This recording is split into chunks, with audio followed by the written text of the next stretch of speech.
There were many who explored that distance or traveled that distance by mules or on foot, transported many of the goods that were being traded during that period uh, from the Pacific side of the isthmus to the Atlantic side of the isthmus. Now, one, one of those trails is called the Las Cruces Trail, and it's now being reserved for as a heritage site in the Republic of Panama.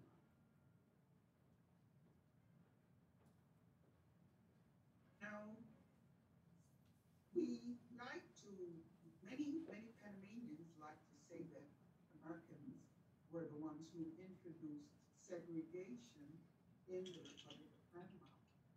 But as you can see here, during the early living, coexisting structure that existed in Panama City, we had to the right what we call the intramuros, those who lived within the wall.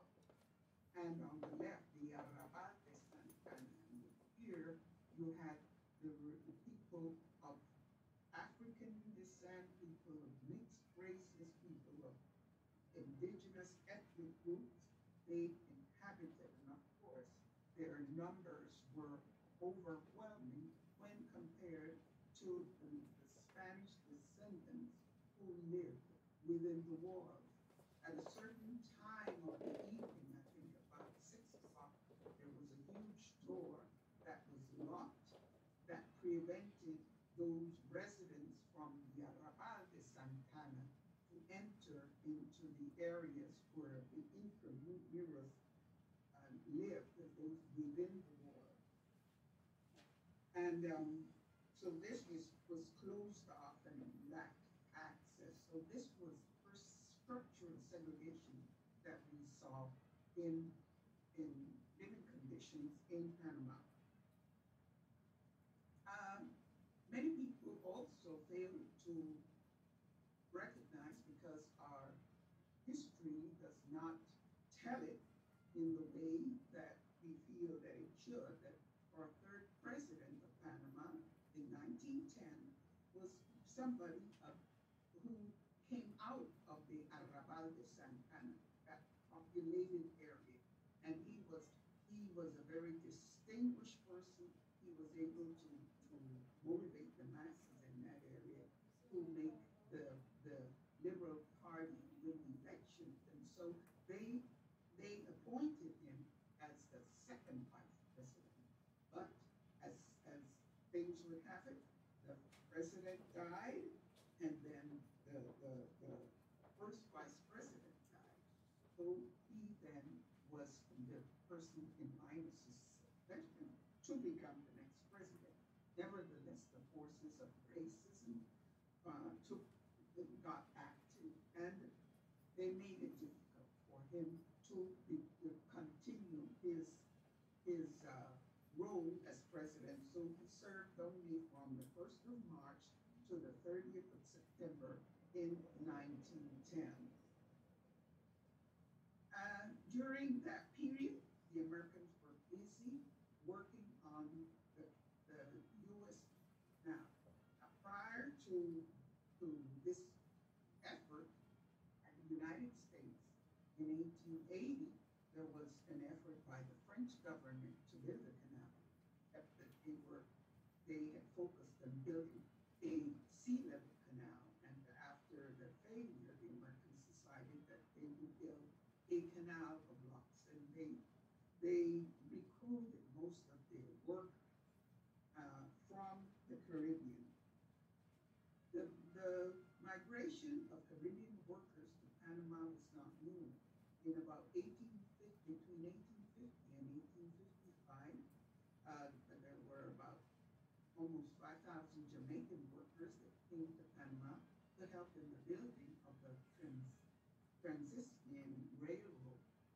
And then in 1880, between 1880 and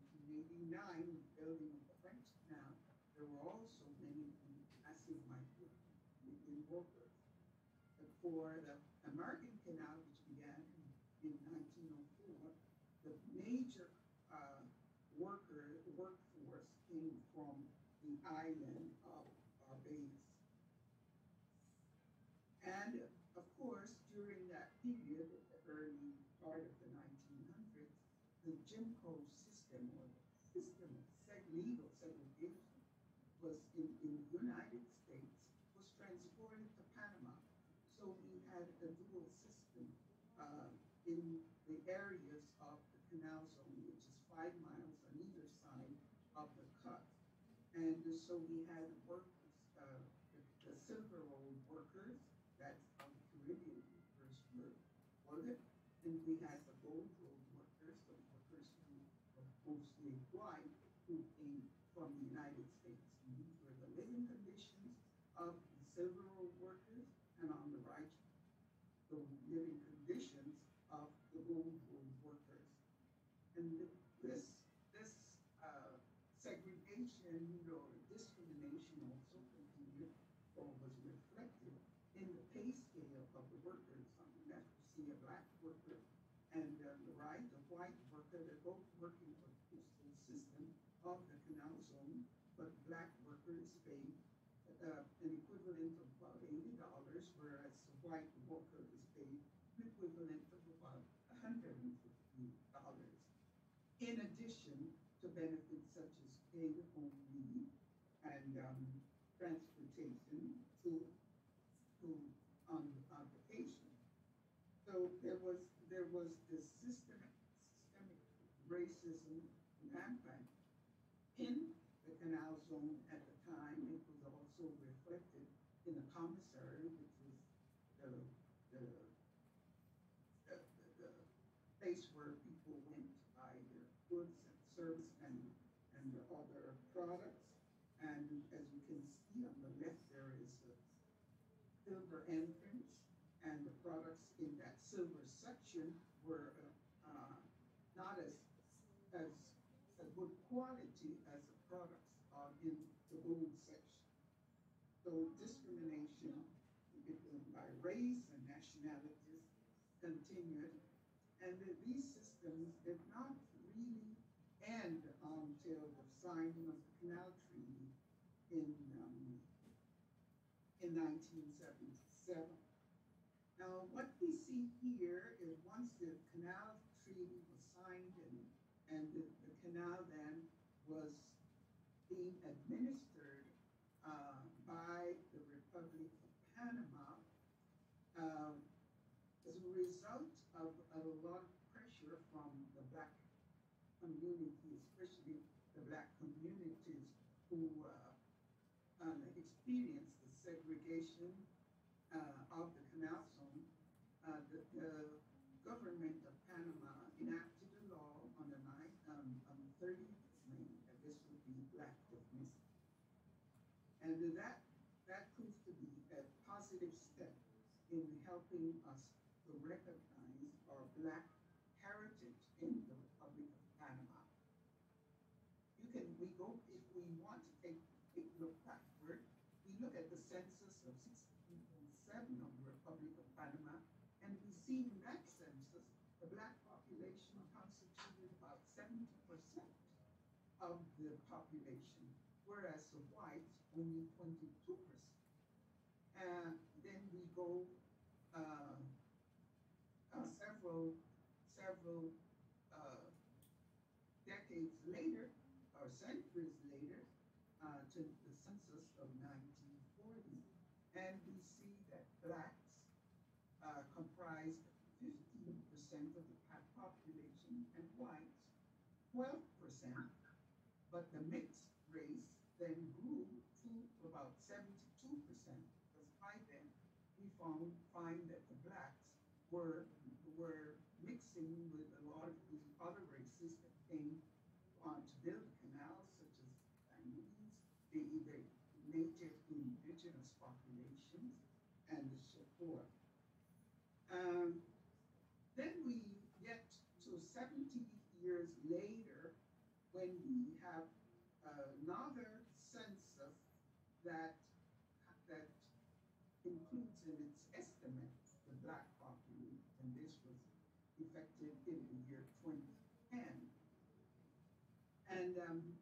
that population, that population reflects that the total Afro-descendant percentage of the population is only 9.2. That is, it has come to 9 point. Uh, Nevertheless, we think that many of these census data, especially this last census, there's an undercounting of the population for a number of reasons. People were afraid that there would be some uh, reactions to them saying that they were of African heritage, so they decided not to declare and in recognition of their African roots. We are working on that for the next census to get people sensitized to the importance of really declaring their true uh, ethnic heritage here in Panama. Because, you know, in about the year 2003, there was a genetic study that was done of Panama, which showed that the indigenous population was about 40%, and those of African heritage constituted about 33%. And the white population constituted 27%. So this was a result of the DNA study that was done by Dr. I guess in the year 2023.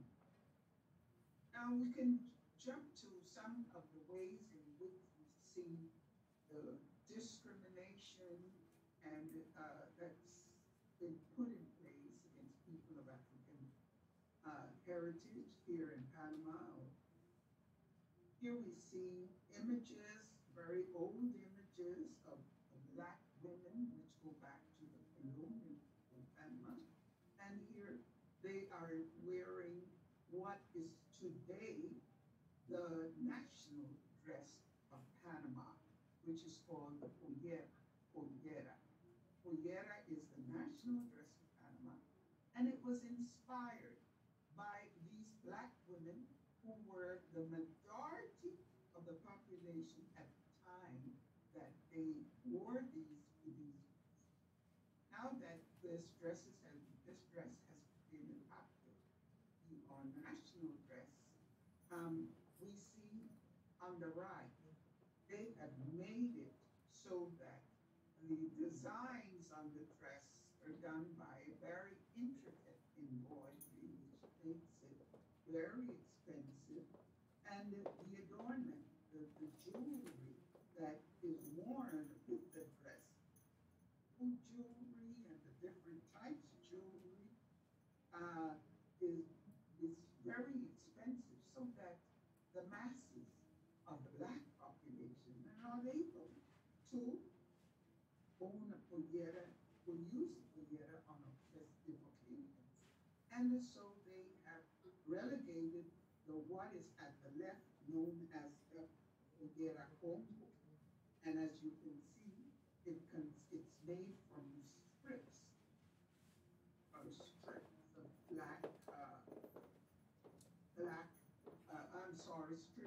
of fabric, probably given to the Black women who worked for the white women and say, here, you go off and make your own pollera because we're taking over this pollera. And this has happened so that many times when you see internationally a photo of publicized in Panama, we see the white-skinned Panamanian wearing this pollera, and we don't see it being used by the black-skinned Panamanian woman.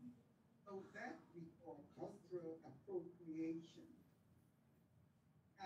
And we are fighting all these issues. We are raising them because these are sometimes subtle issues that people are not quite aware is taking place in our with our with with our national dress.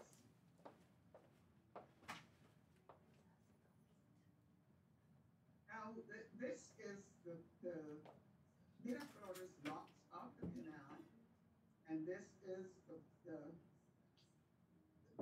final version the final version that our ancestors, many of those men and women who came from the Caribbean, gave their lives to building. It's a canal. This is one of the locks. The ship would enter this chamber and it would be raised by water to the height, the subsequent height, and then the ship would sail at a higher level until it crosses the canal at the highest level, and then it goes on to the subsequent locks, which then diminishes its height. Now, our organization is always on the lookout for ways in which our our group, our West Indian Caribbean people, are being discriminated against, and sometimes, as just as in the example of the foguera, it's so subtle that you don't realize. But this is an exhibit that was at the main visitor center of the Panama Canal. And as you can see, the factions of the men with the pick and shovel are black people, and they should be black people because they're mostly black people who did that hard work. But then they're painted white. I mean, this is an actual whitewashing of history because anybody who looks at this exhibit would not come away with the message that the people who did this hard work were actually black people from the Caribbean. So our group has protested this, and I'm not sure the visitor center has been closed over the past year, so I'm not sure if it's still exhibited in this way. But we were very disturbed at the way this whitewashing of our historical image.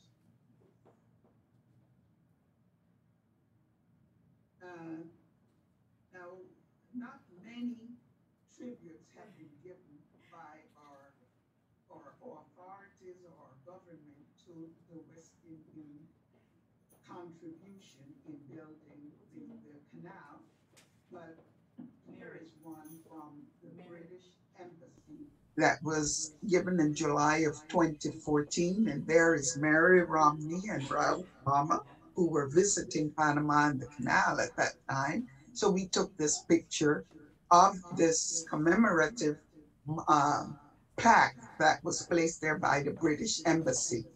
We hope that once the visitor center opens again after the pandemic, that plaque would still be there and still be in place. We are seeking to have our just share of recognition for work that many of the West Indian workers did on the Panama Canal.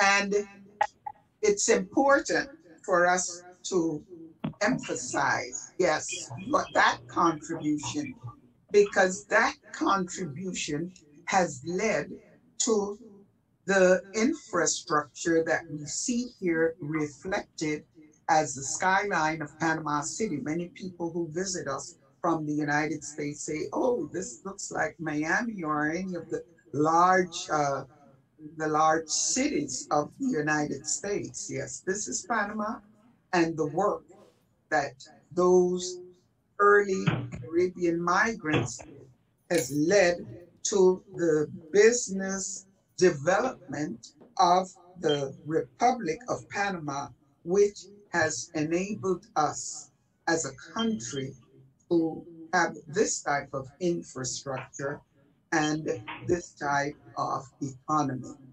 So we pay tribute to many of those Caribbean workers whenever we can. Thank you very much.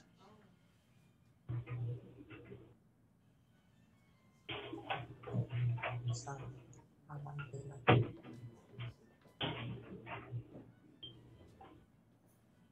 Thank you very much, Melba. That was certainly very informative and very inspirational. So thank you very much for that. Are you on mute?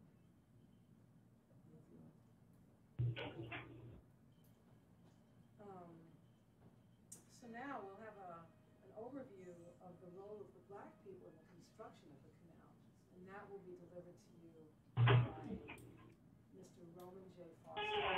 And we're very, very pleased to have him here with us this afternoon. is it on mute? Oh. You're on mute. It's like this.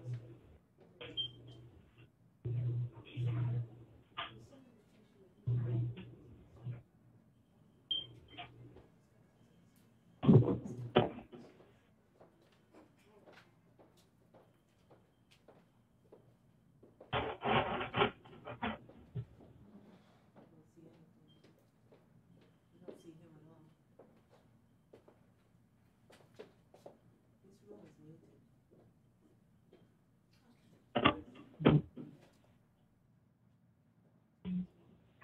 Oh, yeah?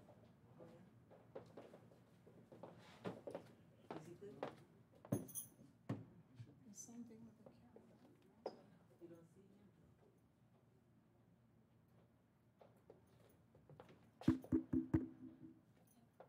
He's fixing it. You can start.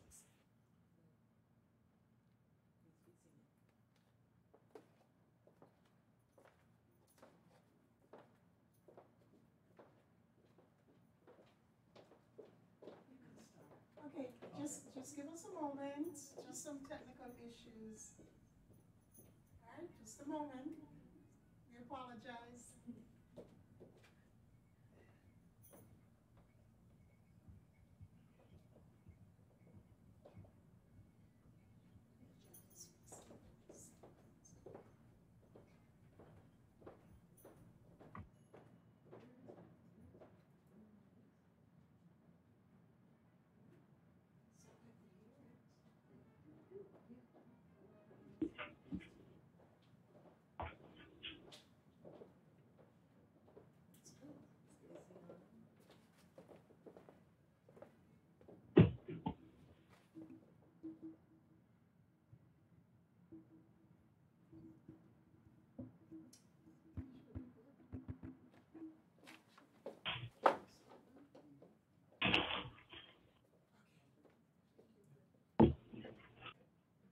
Good afternoon. Um, I would like to thank Angela and Mary for making this all possible. Um, and also, I would like to thank Melba Lowe the Gooding for that beautiful presentation that educated me about a few facts that I was not aware of. So thank you very much, Melba. That was pretty nice. Uh, Speaking of the Panama Canal, um, the role of the West Indian workers is one that often was overlooked by the people of the world, not only the United States, but the people of the world. Many people were not aware that black laborers built the Panama Canal. I remember in 1977, a book was published called The Path Between the Seas.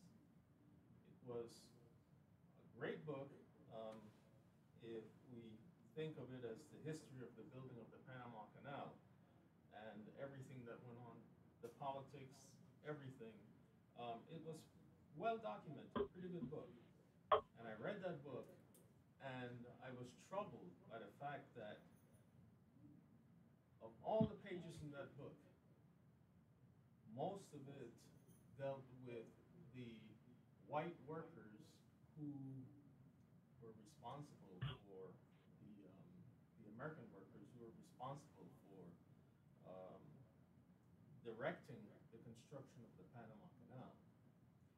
Very little was said of the West Indian workers and the role they played. And this book was a bestseller, New York Times bestseller, for many, many months.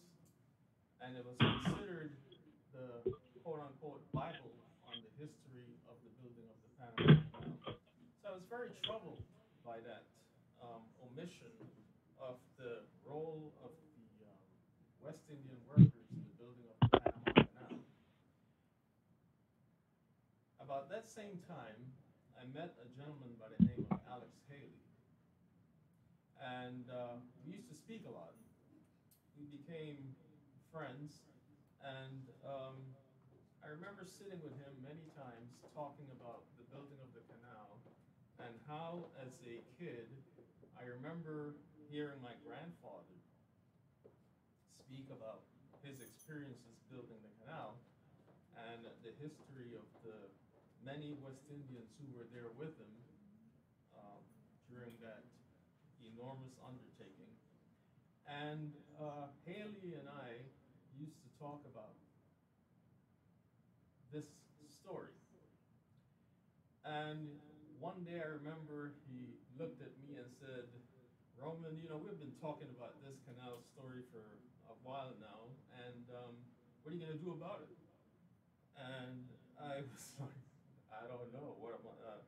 And I, he challenged me, and he agreed to help me get started with this project. And that is how I became involved with the research and the production of the documentary film. As I began to look into the story, I realized that there was no written history of the West Indian builders of the Panama Canal. I realized at that point that this was going to be a major undertaking because it meant having to dig the facts from scratch to put together the story of these great, great individuals who were responsible for the actual construction of the Panama Canal. And so I thank Alex Haley for pushing me in the right direction at the time.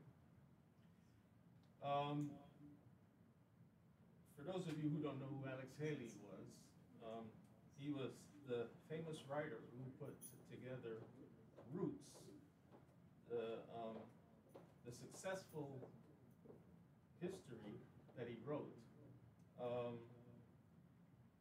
As I said, it was him who gave me the kick that I needed to get started on this project.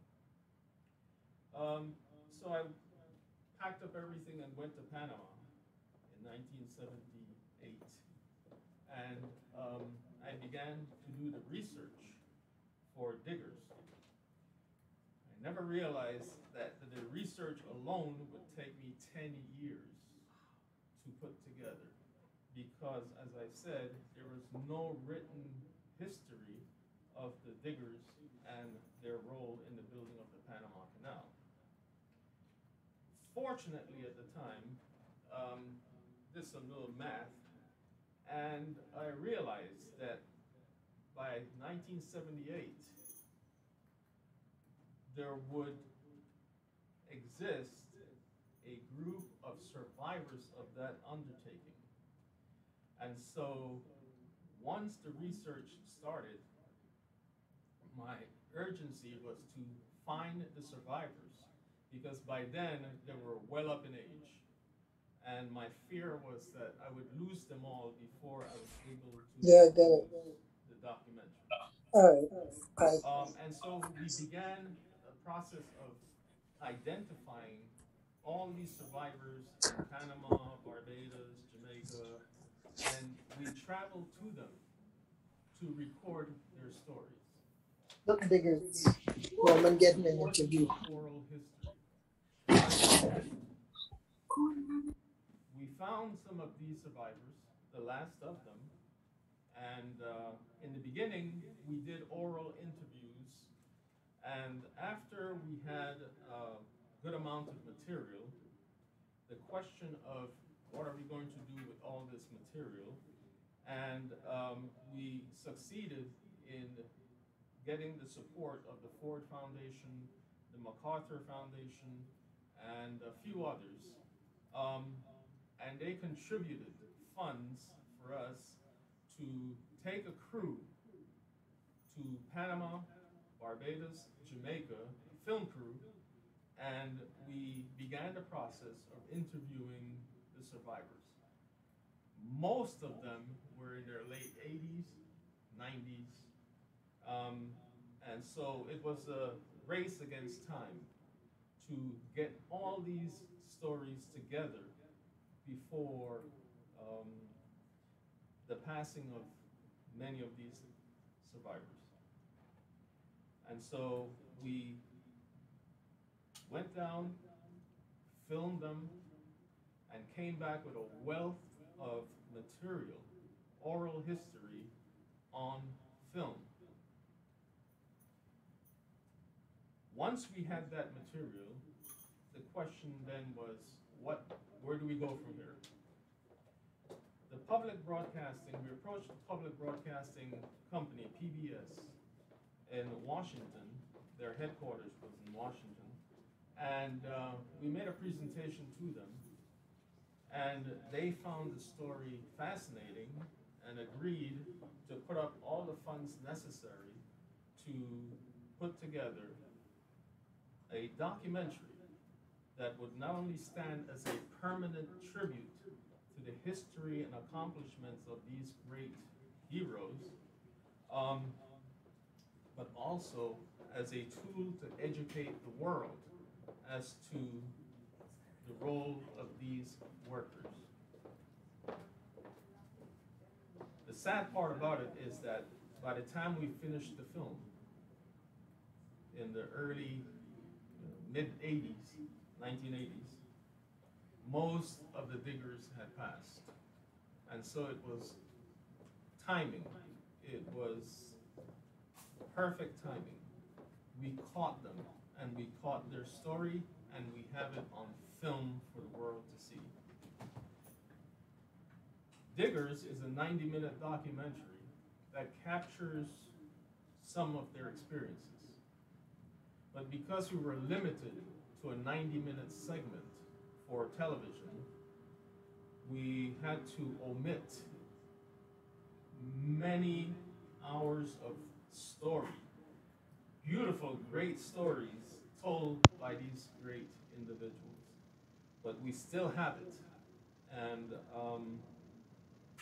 if future reference, it will be available for researchers to study and to look at and hear more about the experiences of the builders of the canal.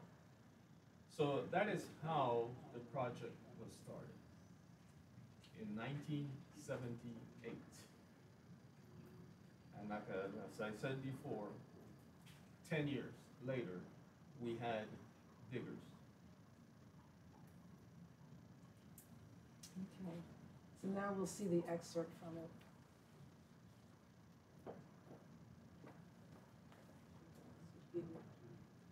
So what we're going to do now is to show excerpts of diggers, and then I will come back and speak some more about the story.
they can. Can they hear?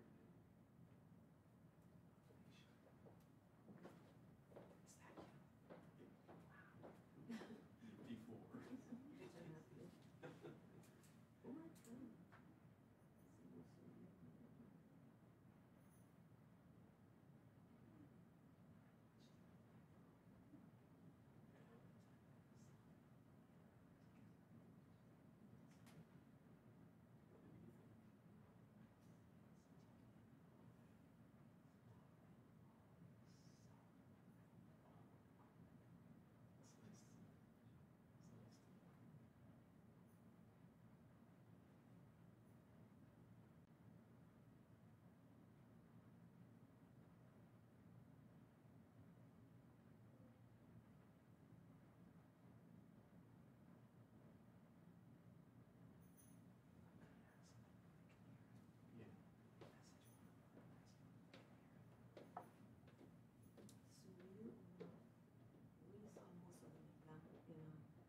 I don't know.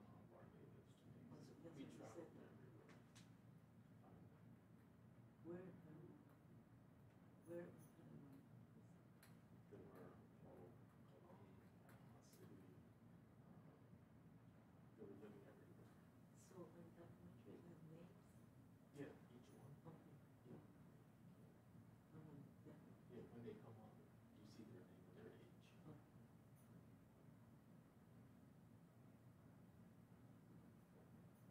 Yeah, I've never been like that. You should. I'm just kidding. You should. No, he's dead. Oh, he's dead. Oh. Yeah.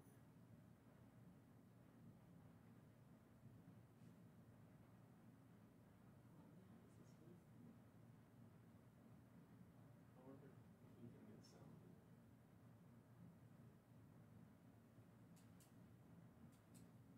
I don't know what it's saying. I don't know what the time is.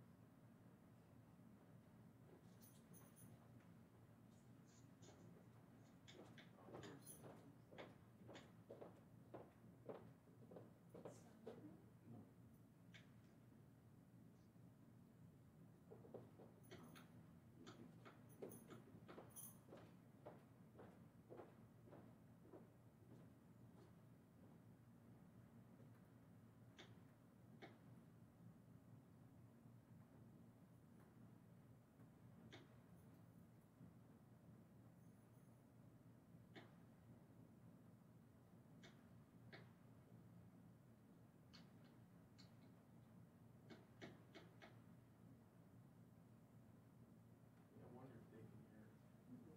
I was trying to put up his own here.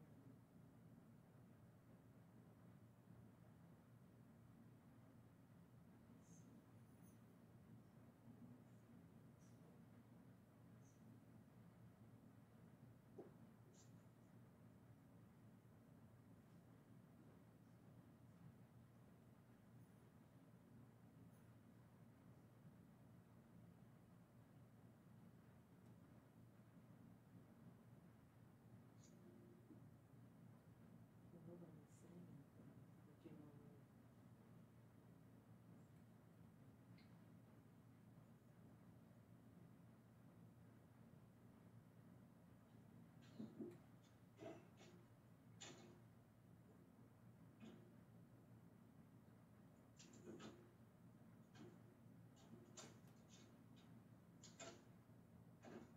I wonder if suddenly he's not in the computer. he's not, he's in traffic.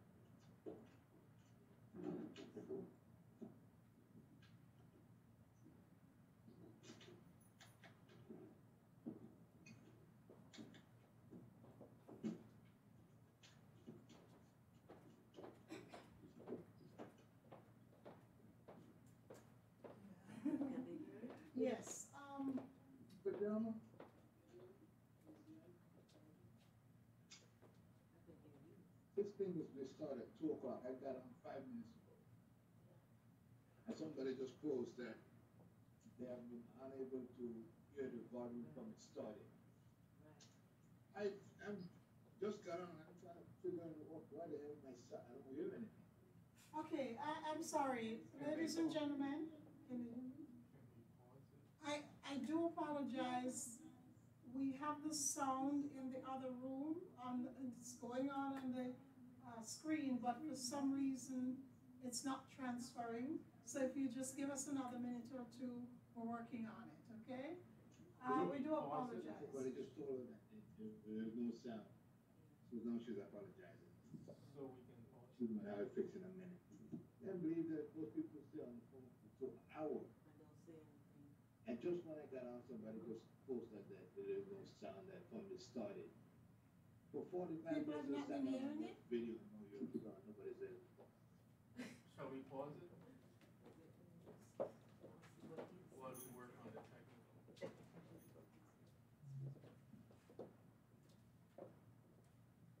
I thought it was my phone. I thought I was doing something wrong.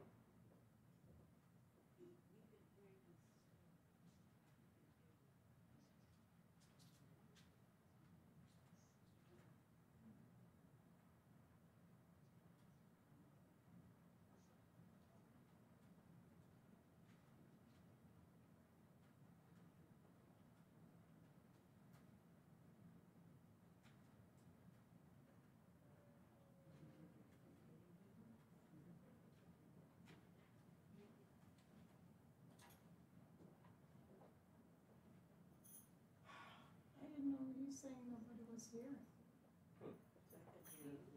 But we were hearing everything. We heard Melvin. We heard Yes, you. right. And on the screen, Then when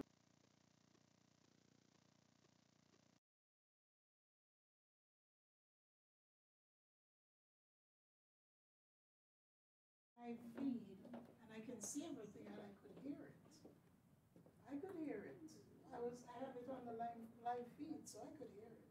So I didn't know people are having problems.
documentary to give you a sense of what these workers faced when they went to Panama.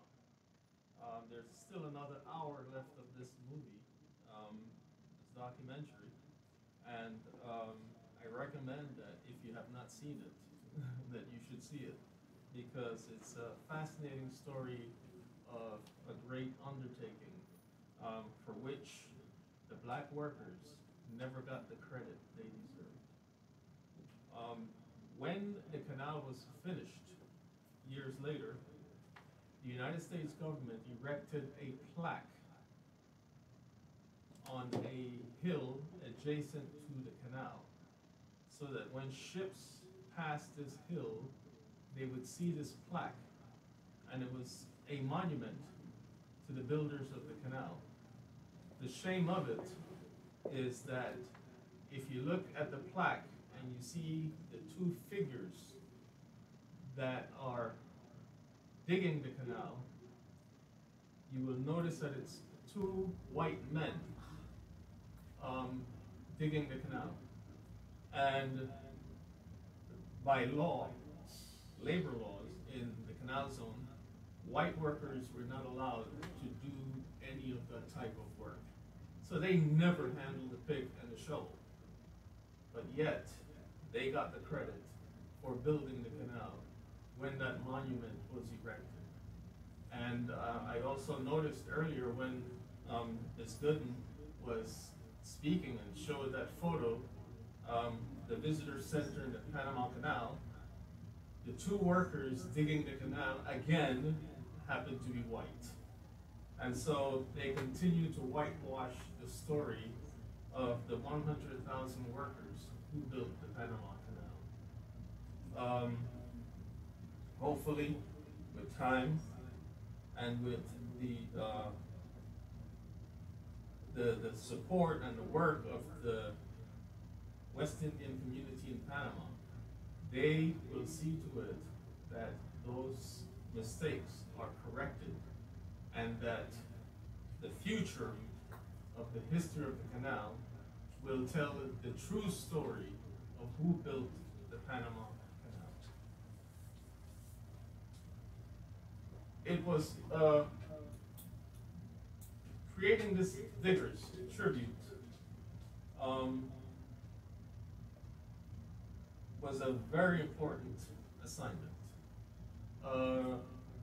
As you can see, those men were very eloquent in their telling and passionate in their telling of the story.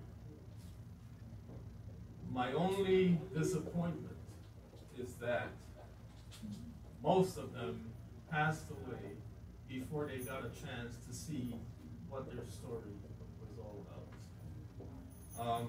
But as I said earlier, we're fortunate to have them on film telling their story, and that cannot be erased. We will have that for posterity. Great story, great achievement, and will forever live in the history of the Panama Canal.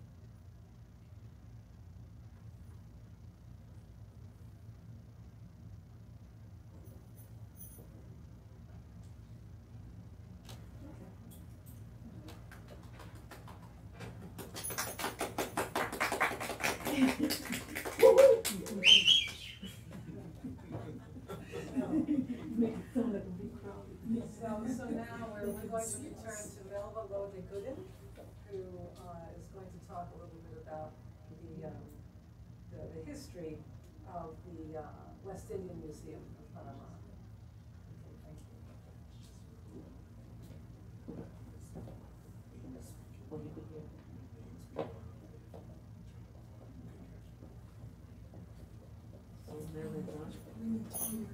Yes.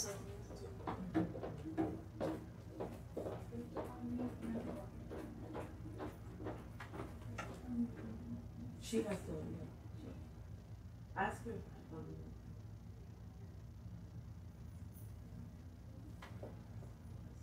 Okay, she's up. Okay, can you hear me? Yes. Okay. I thank Roman for reminding me of that film and for the extraordinary work that he did in putting it together. And SAMAP was in its early stages or organization of work within in the community at the time that he came to Panama.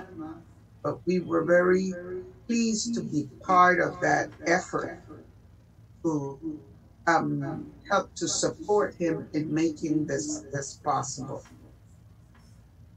At this time, I want to share a video with you about our organization. It's known by its Spanish acronym, SAMAP, Sociedad de Amigos del Museo Afroantiano de Panama, which translated means Society of Friends of the West Indian Museum of Panama. Our current president, Arsenio Martí, put together this video to share with you the museum, the inside, the outside, and also the activities that we as an organization are currently engaged in.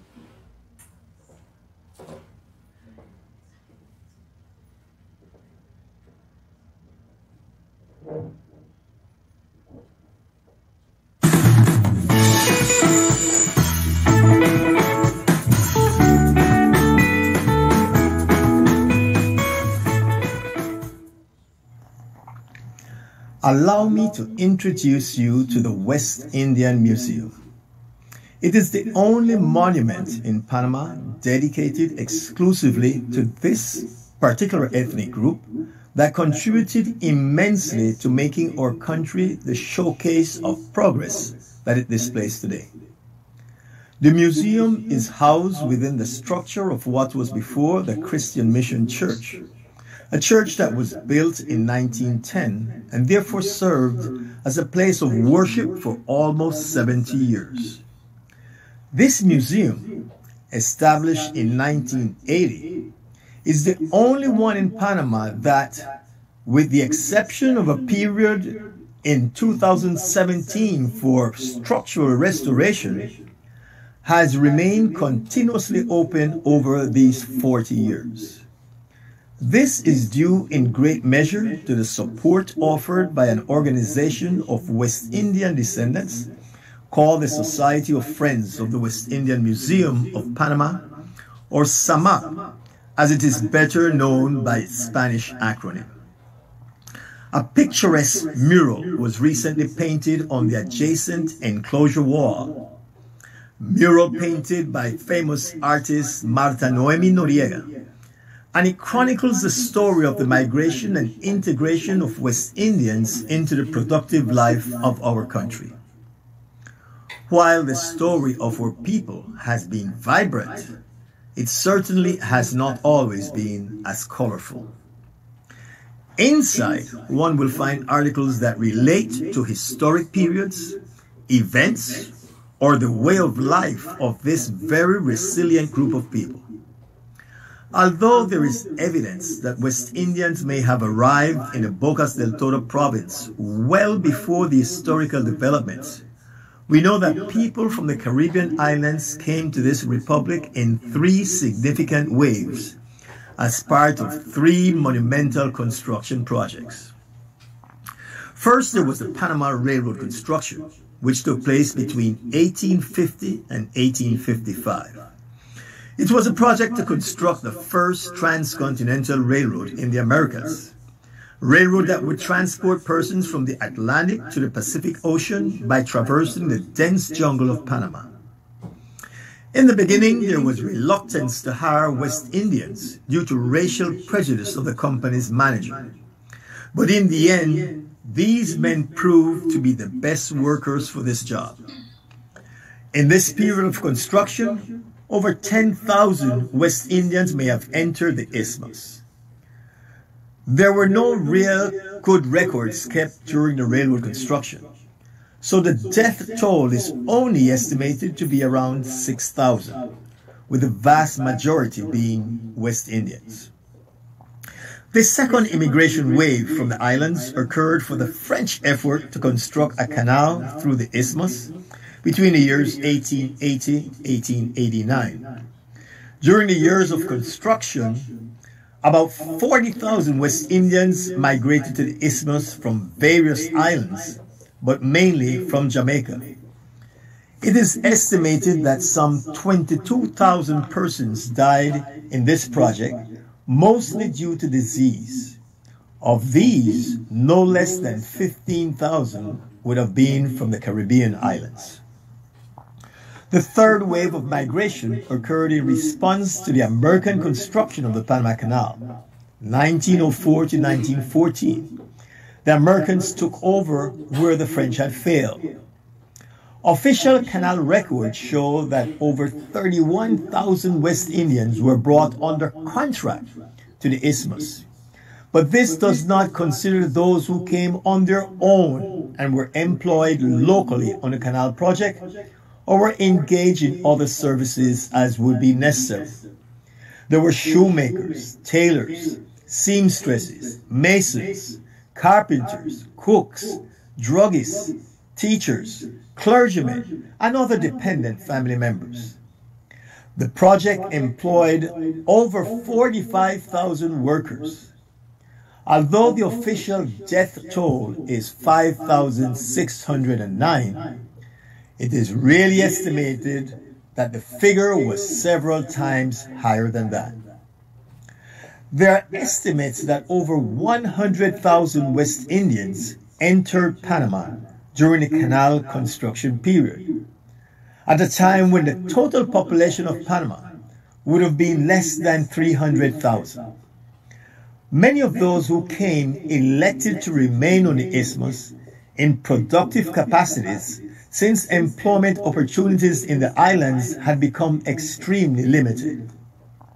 The American construction of the canal introduced the very degrading and disgraceful practice of racial segregation and the compensation of work performed according to race, the infamous gold and silver roll.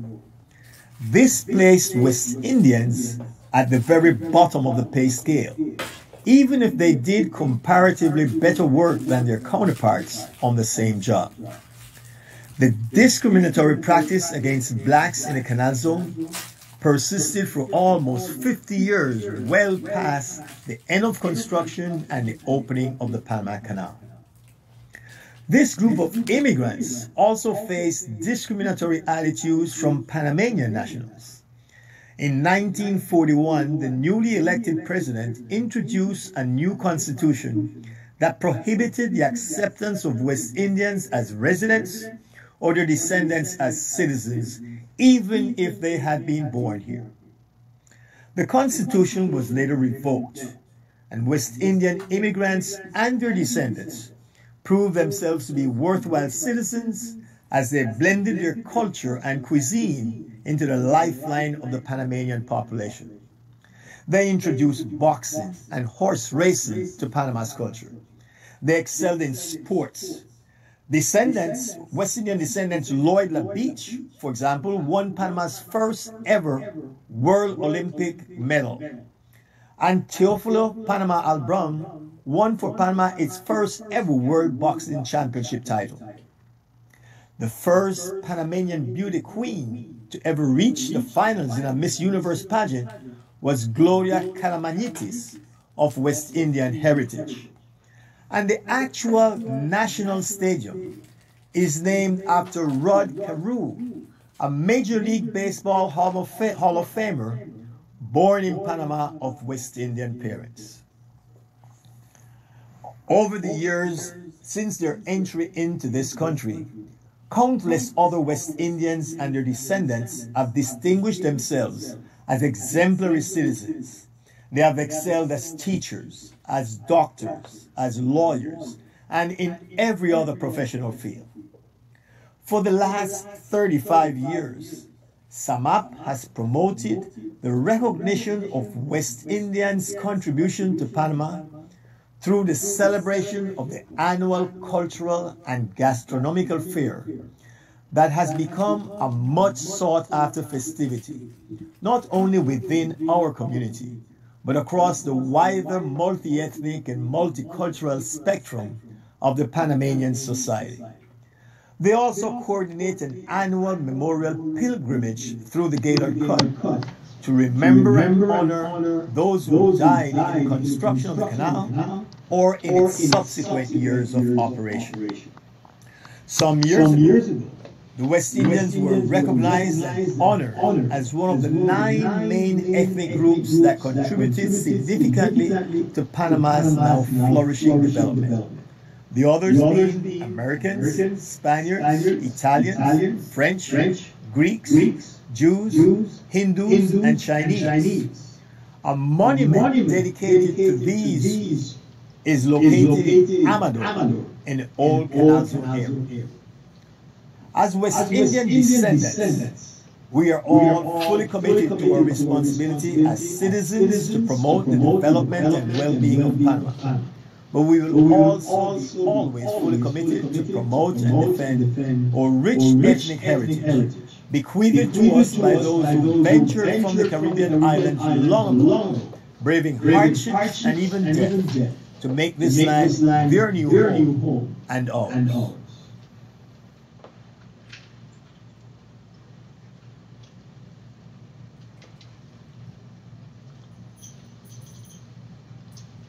Thank you so much to our president, Samuel Hartley, for putting together that video that gives us a brief historical narrative of our experience in Panama. I'm just going to continue the work that he did in that video to talk in more detail about SAMAC, which is the Society of Friends of the West Indian Museum in Panama.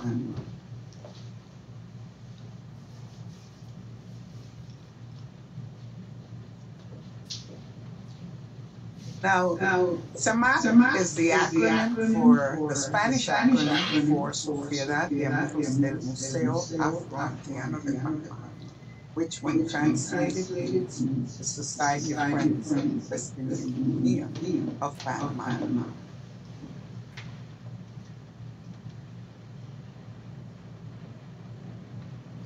It was started, the museum itself was founded by Reina Torres de Arauz in the year December of 1980. But 3 months later, we saw the need as a community, and as a community that was anxious to have our experience and our history chronicled in the historical narrative of Panama. We saw that the museum would be short-lived if the community did not become active in its preservation. And that's how the Sociedad de Amigos del Museo Afro-Antiano began. We started in March of 1981, just about 3 months after the museum started. Here I am. I think this was on one of the visits that Mary made to Panama, and here I am standing. She took this picture outside of the museum. In this scene, we see the different phases of the evolution of the museum. Because once we got involved, we also contributed to the maintenance, to the development of the construction project, to enhancing its appearance in that area where it is located. I think when Mary visited us in about 2017 or so, it says 2016 here, but I think 2017, we didn't have the wall that we now have, and you saw in the previous video narrated by Samuel Hartley. We didn't have that wall, so this was what it looked like during that period, just to show the influence that our group has had in enhancing the appearance of our museum. Samak has had a history of democratic leadership. And on the wall of the office of the museum, there is a gallery of presidents because our Constitution, our bylaws state, must have elections every 2 years. And so these are the presidents that we've had over the 40 years that we have been actively supporting our museum.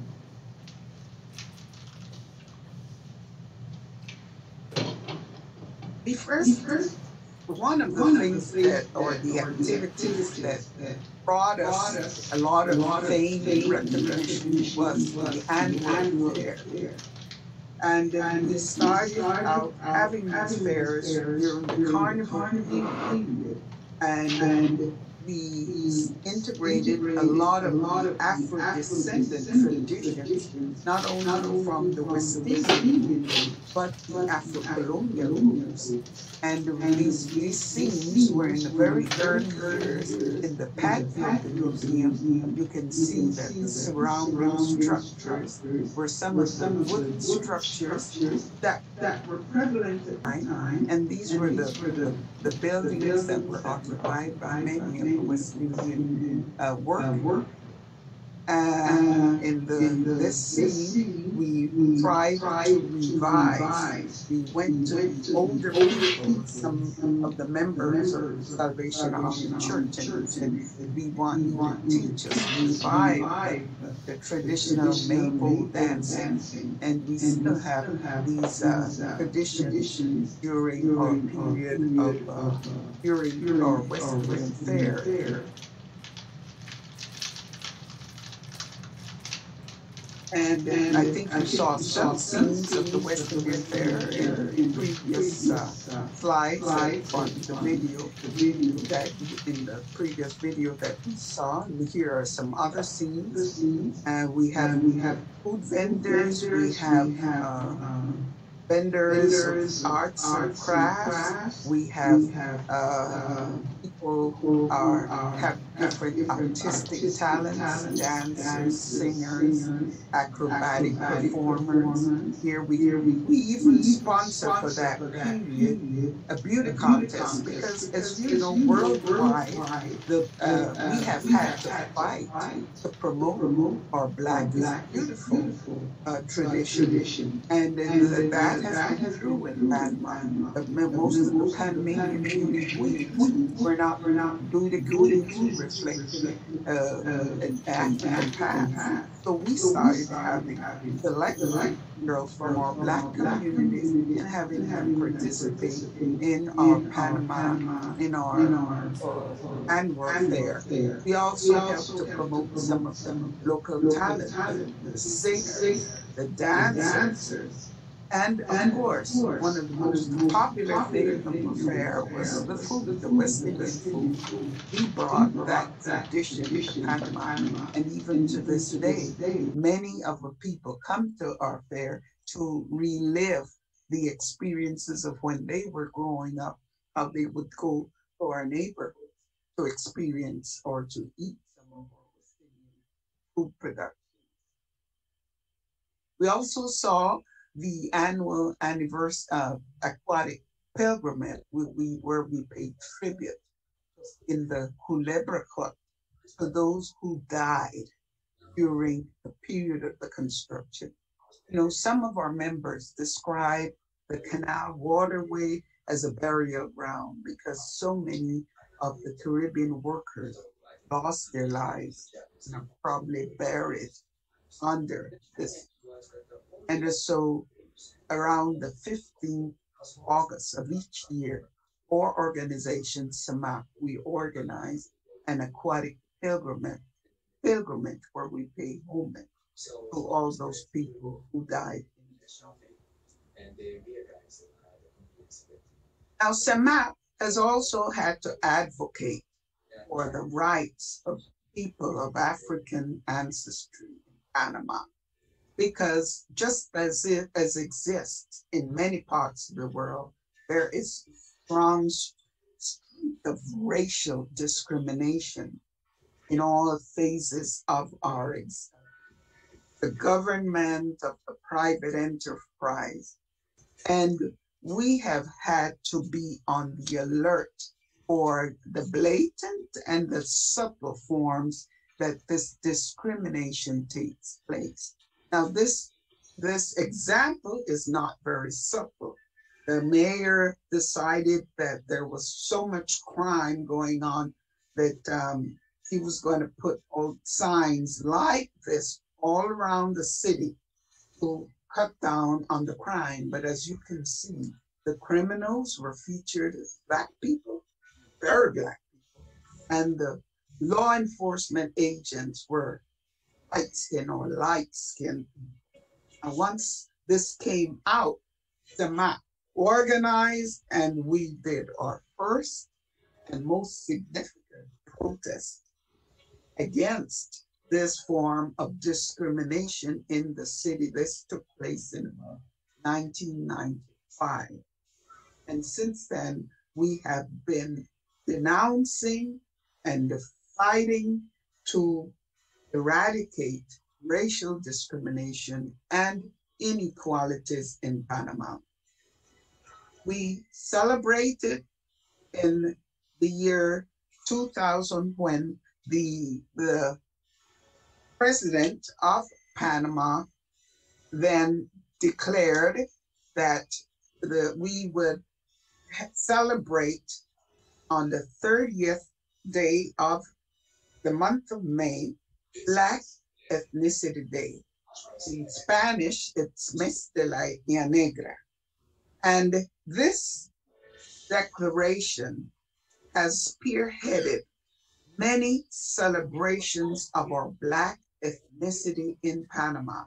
This is only one where we can see members of SAMAP marching along with many other groups to celebrate our Black ethnicity in Panama. And we continue to do so every year that we celebrate our Black Ethnicity Day.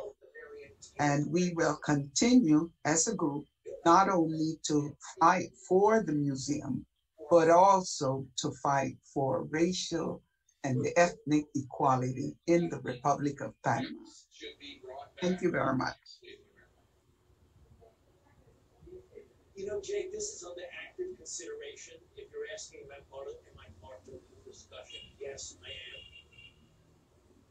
We'll break down the latest headlines for you this hour. But first, major moves in Washington. 2 days before hearings begin before the contentious January 6th Select Committee.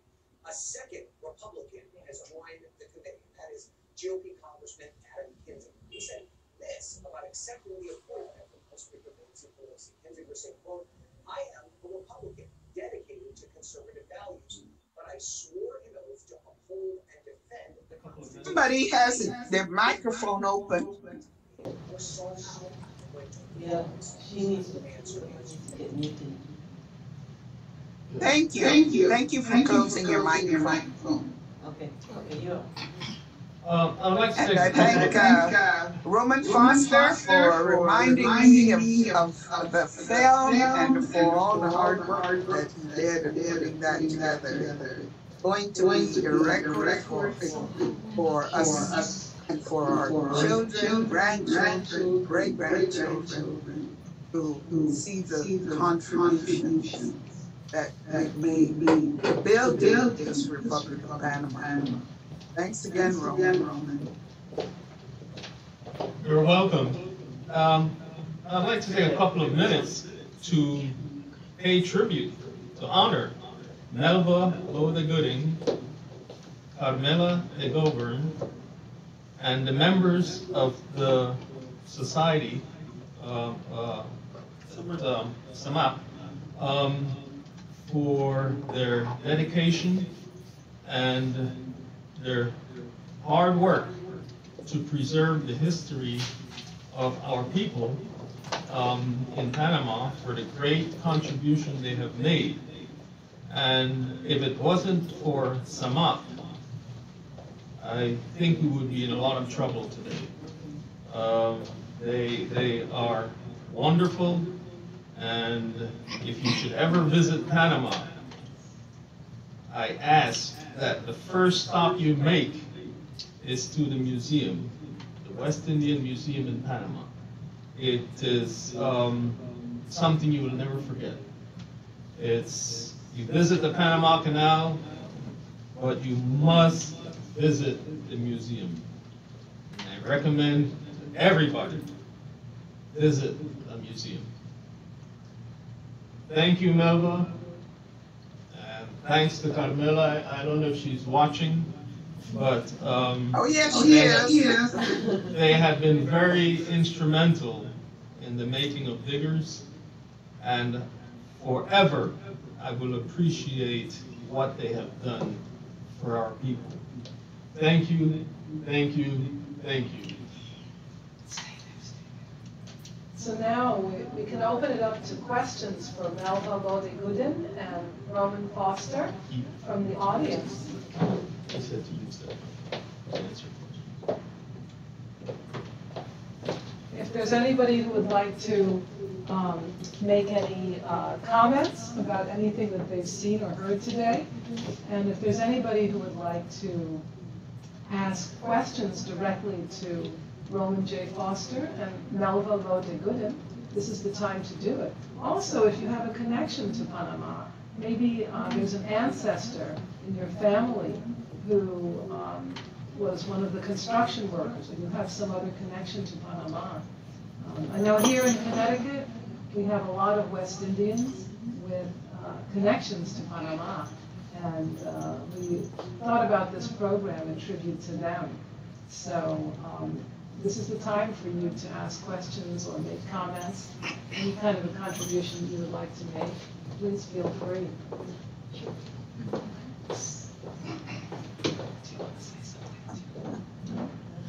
Let me use this time, Mary. Can you hear me? Yes. I want to introduce my technical assistant and my dear friend and goddaughter, and who is an ex-president of Samak, Veronica Ford. She is the technical person that has supported me in this presentation. Thank you, Veronica. You're welcome. Veronica has been wonderful. Every time I have visited Panama, she's been wonderful with you, along with you, Melba. So I thank you to both of you. God bless both of you, and thank you very much for all the wonderful work you do there. Thank you. Thank you. Thank you, Mary. But please, anybody in the audience can ask questions to Mr. Foster or Mrs. Lodi-Gooden. And you are free to open your mics if you have questions. Raise your hand or something.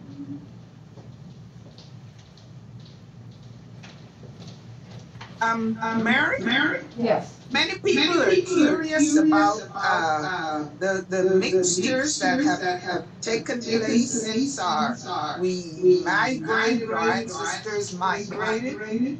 And I can say currently, we have mixtures, the Afro-descendant population in Panama has mixed very significantly with those who came as enslaved persons, because at one period of our history, for example, when I was growing up, that was maybe 50 years ago, there was not much communication, because our communities, our West Indian communities, were mostly English speaking among the families. And those communities were mostly Spanish speaking. And the governments or the leaders sort of stressed or they capitalized on that condition that those African descendants were Spanish speaking. They said, "Oh, you are special. You are descendants from Spain, and don't mix with those others who are English speaking." And they came from the West Indies. No, you were special. You were better. So for a number of years of our coexistence, our groups were not united. But ever since we have a Mestela y la Negra, we are celebrating our African roots in Panama with that law. There has been a much better coexistence because all our people are now recognizing their African roots, and even those who stopped in the Caribbean versus those who came from Africa directly and acquired a cultural upbringing from Spain. They are realizing their African roots and they are proud of their African roots. That's a change that I have witnessed from the time that I grew up in Paraíso Canal Zone, in the Canal Zone, where we were somewhat segregated from those communities to what I'm seeing now as a resident of the Republic of Panama. I see that we have Geraldo Williams as part of we grew up in the same community in Paraíso. And I think Geraldo may have left Panama even before witnessing the merging of these different groups of African descendants. I don't know if you have any recollection of that, Geraldo.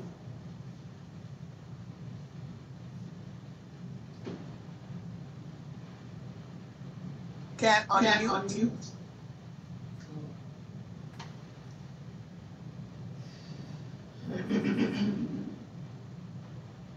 Geraldo, can you unmute? We can't hear you. Unmute. Touch the red button. Can somebody unmute Geraldo? No? Mary, are all participants unmuted? Permit them to participate? I think they are. Because Geraldo is trying to say something, but we can't hear him. I thought we did. Hang on a second. Yeah.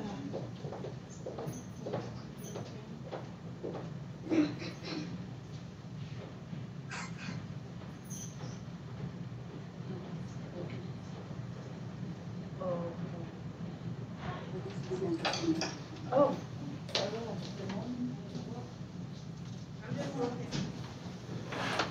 Can I go?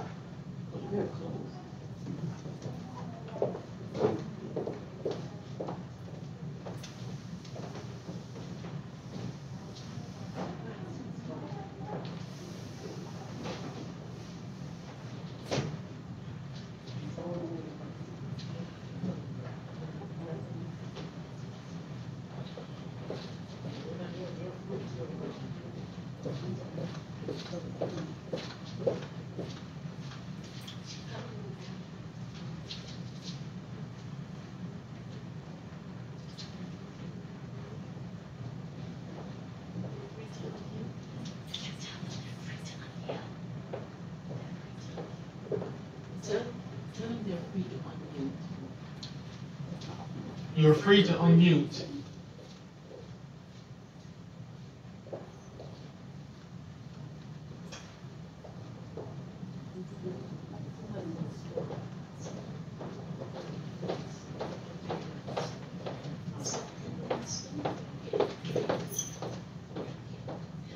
Thank you. Now that changed. It kept saying that the host needs to unmute. Hello. Hi. I'm Geraldo Williams, member said I'm from the same community, but believe it or not, I lived in Connecticut. I've been in Connecticut for over 42 years. I'm in Norwalk. Due to a health condition, I maybe didn't want to compromise my health and easier in person because of a situation I have. But thanks for the presentation. It was good. One comment to everyone is, I think we are accustomed to using the term West Indians, and I think we have always used that. I'm someone of proud West Indian heritage. Both my maternal and paternal grandparents being West Indians or Jamaicans.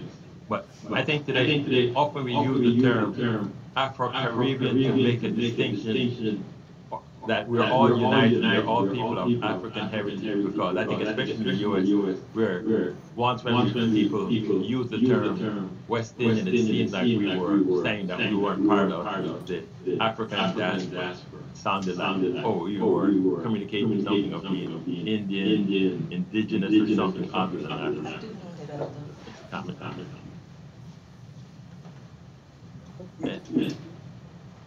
Did you have any?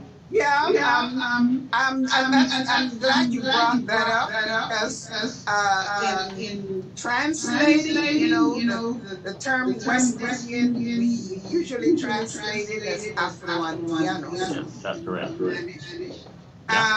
But I have recently been to conferences in the West Indies, in the Caribbean, Martinique, Barbados, Jamaica. And I see that many of the people in the West Indies, the scholars, the writers, they still prefer to identify themselves as West Indians. And there may be some reasons for this. So I said, well, if somebody wants to be identified as West Indian, I'll continue to use the term to identify them as such. And they tell me, no, call me Afro-Caribbean. Now, I view Afro-Caribbean as a much more inclusive term. It includes people from Cuba, which is not generally included in the term West Indian, maybe, and then people from Dominican Republic. So I think it's a term of the future. But the West Indians still want, many West Indians, Jamaicans and Barbadians primarily, still want to be identified as West Indians, and I respect that. And I respect that. I think a lot of it is biased, and they don't want to be seen as the same as American blacks. So, well, I don't know because I'm not quite sure. I think maybe it could be being distinguished within the Caribbean communities. I'm not sure. I'm not qualified to do another use of the term, but it's an interesting discussion. Yeah. And I see the same way. People making the distinction of, oh, we're different from the Haitians. Okay, the Haitians are not, the West Indians. And we're all, in the end, they're still the same people. And people that discriminate against us don't make a distinction of, oh, you came from the Caribbean or you came from of West Indian heritage. We're all black. You're right. You're absolutely right. To Roman, I just had a comment. I heard her statement of not having things documented. I think it's true that there was may not have been a lot documented with regards to the destruction, but there was a lot documented about the history of the migration of people of West Indian heritage. And a lot of that exists in the Schomburg Center in New York, with a lot of that had been documented by people of West Indian heritage with the weekly newspaper, the Panama Tribune, and a lot of individual things that have been done by George Westerman. There's a whole big collection in the New York Schomburg Center with information, a lot of books that George Westerman has written about the people of West Indian heritage in Panama and the migration of West Indians. This is a source of reference. I agree. I think we have a photo that I want to share with you. before we go on, let's see if we can maneuver technically to get it up online. See if you recognize anybody in this photo. Can you see this photo? You pulled a fast one on me. Oh, You pulled a fast one on me. Young On the Canal. right, on the right is Roman Foster, and on the left is my sister Camilla that's right. Goldberg. And as you can see, this was during the time that he was doing his research and filming in Panama. Oh, so you knew Camilla. Yes. I don't know if you or Camilla is able to. Is Camilla still on? Can you say something, Camilla? Can she hear me? Roman wants to say something. Oh, Roman wants to say something. Okay. Yeah, I just referring to the comment before. I agree that there's George Westerman, Dr. George Westerman, had a vast collection of information because he dedicated his whole life to preserving the history of the community in Panama. And but my point was very little exists on the history of the West Indian workers during the canal construction. And that is what I was referring to. And Melba, that photo, you pulled a fast one on me. That was, we were filming, we were in Panama filming, and the white guy in the middle happens to be Jonathan Well, the sound technician. So there was a group of us that went down, and we were standing in front of the administration building. I'll never forget that moment. Oh, wow. And as I said before, Carmela was a godsend for this project, and I really appreciate everything that she has done. Oh man, it does bring back great memories. It seems like just the other day. Yeah, right? I was working then in the protocol office, and we really had this admiration for this project that we were doing. And as it turned out, I think I've sold, as we say in the West Indian language, a bunch of CDs. But with a lot of pleasure, you know. So I want to congratulate you again on this mammoth task. And let me thank you. What a pleasure it was. Yes, and I thank you 1,000,000 times over. Without you, I don't know how we would have made it. Oh my goodness, thank you. Hello to Geraldo, my classmate also. Hello, Gabriela. Thanks for sending me this information. How about you? There she is. There she is. There she Yeah, is. I see Judith Stewart Parrish online. Judith, can we unmute her? Judith is the daughter of one of the pastors of our community, Reverend Stewart. And she was my first, no, she wasn't my first attender. Or was she? Yes, I think so.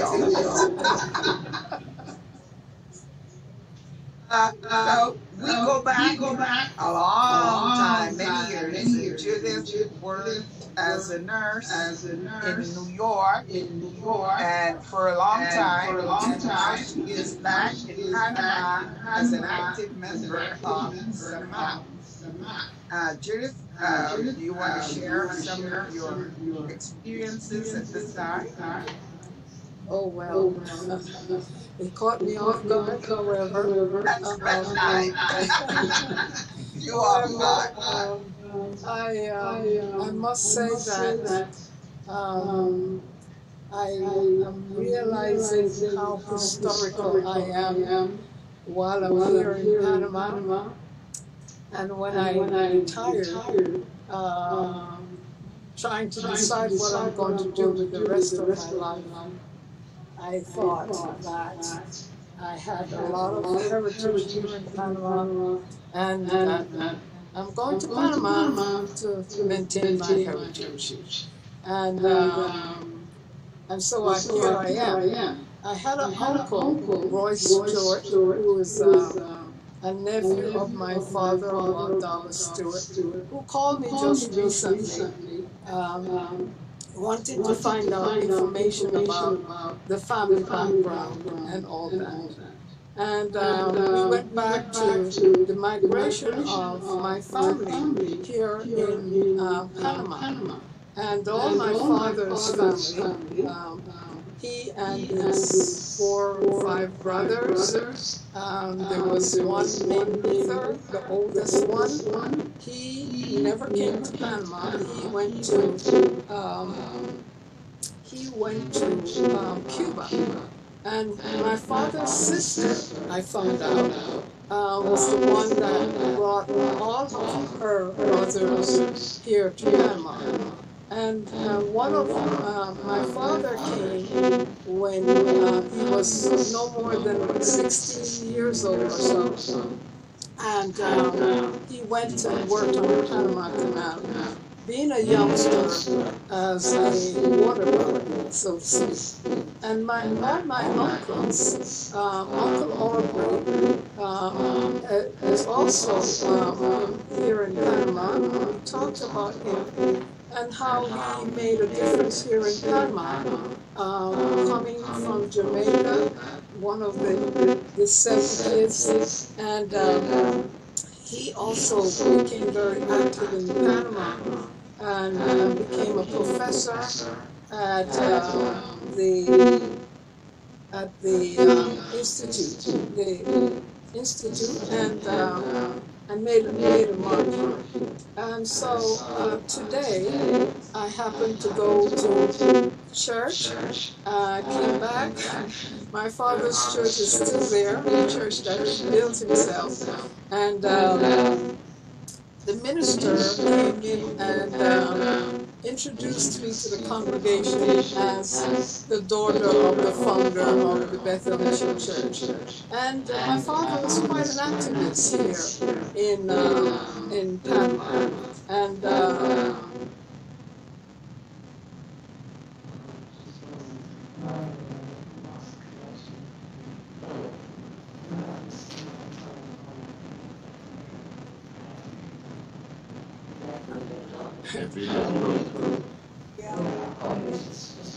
so I'm enjoying this connection. We need to do some more of this connection to various states in America. And it was also interesting living as a Panamanian citizen in America.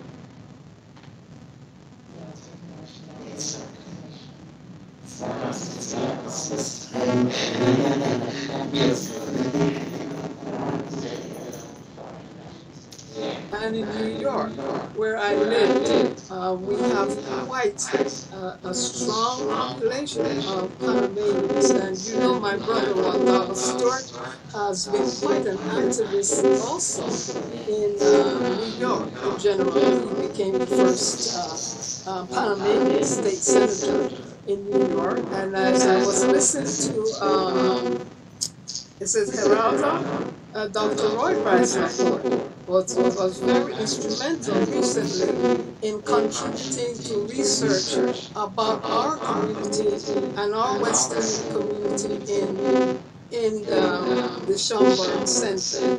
And Roy Rice's report and Waldala Stewart had quite an impact also on the founding of the Medgar Evers Caribbean Research Center. And I say all that to say that we have made quite an impact in the nation, in different places around the world, but especially in New York City. And we ought to be very proud of that. We connect up with Panama in many ways, always maintaining our connection with Panama as a people. And I'm going to stop here and say that my experience as the founder, one of the founders, I call myself the founding president of the Panama Canal International Alumni Association. And over the years, we try to make a difference in terms of what we can do for the culture, the Panamanian culture, right there in New York. And at the same time, what we can do for our Panamanian people here in Panama. So I tell everybody I enjoy being here in Panama, connecting with my folks and my people. Thank you. So much, Judith. Now, that was a Jamaican connection at the Barbadian connection. And I see some Barbadian descendants online. There's Ines Seeley, who is a member of our SAMAP board. Ines, you want to unlock your camera so we can see your face. There's also Nigel Clark, who is also a member of SAMAP, and he is a Barbadian who has migrated with his wife and family to live in Panama. He's living in a very distant area from the city, and he's immersed in Spanish-speaking culture, and I think his Spanish has improved tremendously since he came. So let's hear from Nigel or Ines to hear about the Barbadian connection to Panama. Can either of you unlock your mic or unlock your camera to say something to the group? Hi. This is Nigel speaking here. Hi, Nigel. Tell us about how you ended up here in Panama. Well, how I ended up in Panama. That's a long story. But I'll just give a brief synopsis of it. I have learned about I think I have Panamanian my parents, to my grandparents. Because as you know the story,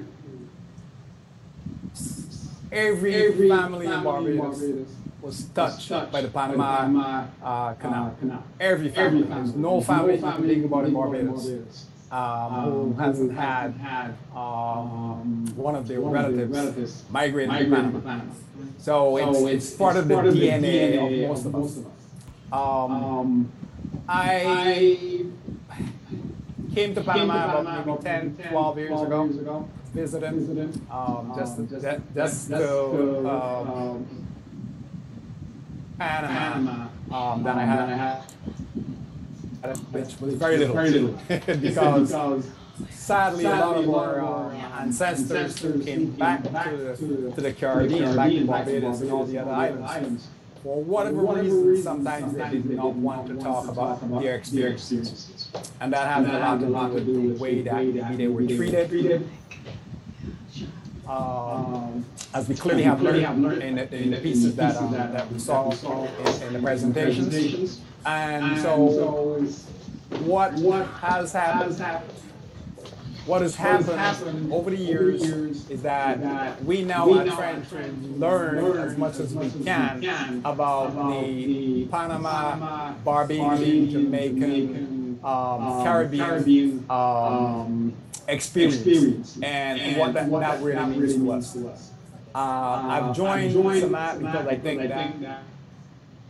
that SAMAP has offered and continues to offer a medium for people like myself who is on a mission to learn a little bit more. And for me, getting it was just a piece of the pie. Sadly, I'm away from the city at this current time. I live in the countryside. I'm about five hours away from the city. But my heart is with everyone in Savannah. And I do participate as much as I possibly can. Growing up in New York, which I did back in the 70s, I did have many connections with Panamanian French students who were all students at several of the city university. So I've always had that connection from Barbados to New York, Panama, and I'm hoping to make kind of a contribution as well to our development here. There's some map, and I'm very happy. The projects that we're doing right now to educate people that Panama was not built by the Americans. The Panama Canal itself was built by the Caribbean people who sweated and died essentially to make this magnificent treasure that Panama has. So we need to keep that story. We need to keep it on the front burner to let people that it's the sweat, the tears, and everything else that our folks or ancestors have contributed to this country. So that's I call it my 2 cents of this in Barbados. And thanks for the opportunity for having. I really, I'm enjoying this. Thanks much.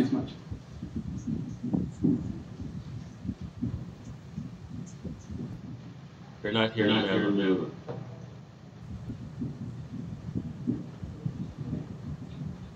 Okay, can you hear me now? Yes, we can.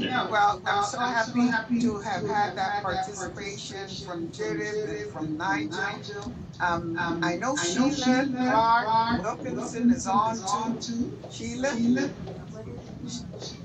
I don't know if she can open her mic or open her camera. Sheila is our current connection with Barbados. She connects Panamanians and Barbadians, especially those who are traveling back and forth, tourists. Are you on, Sheila? Yes, I'm here. Okay, can we see you? I'm here. There she is. I'm in Albany, Georgia. I'm not in Panama. Well, wherever you are, Zoom makes it possible for us to be in contact.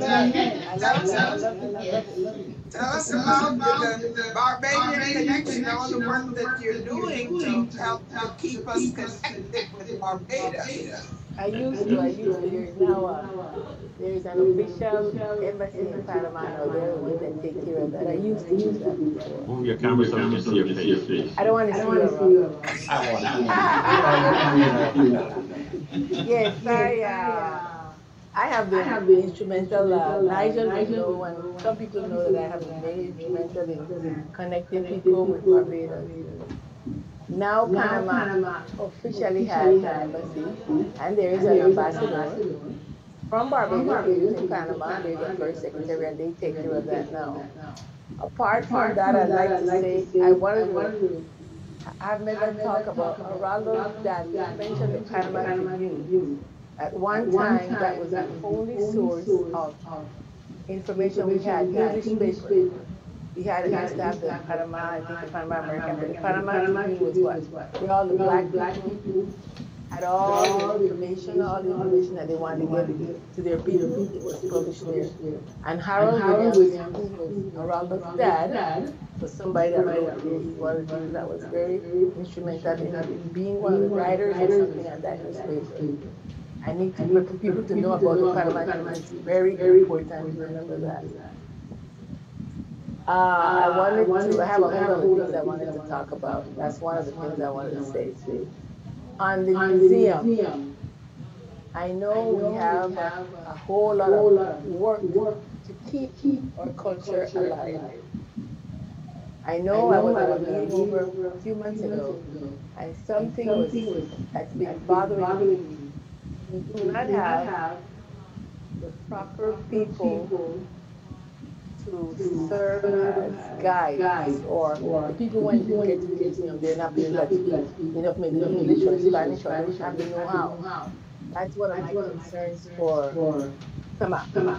I'm a member of SAMA, but that's one of my concerns that has been bothering me for a while, so I just wanted to mention it here. And I think that's all I want to say right now. I'm in Georgia because my daughter had an operation and I'm here with her. But I see they were saying he's back in Panama today, so he's at home now. And I asked for prayers because one of my granddaughters had she proved that she's COVID positive today. So that's had me kind of, worried. Tomorrow, my daughter and the other daughter and I will go to get a test. Vaccinate today and very good.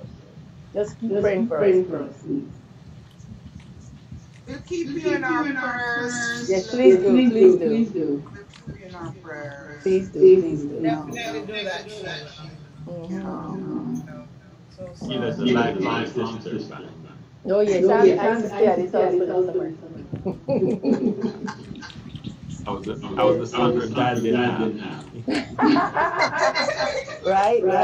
And you are one of the persons that have a last tape with my dad. Remember that? I do. My dad. I did. What a surprise, Vilma. Vilma, do you want to say something? Vilma D. Acosta, she is a member of SAMA. I don't know. Well, I think it's cute. I can hear you. Yes, you can. Yeah. My English is not good, but I try to say a few words. Oh, good. We'd love to hear from you, Vilma. Yeah. My grandfather came from Barbados to work. My great grandmother came from Barbados with her husband, who was a pastor. Thank the people that came from Barbados. That's my connection.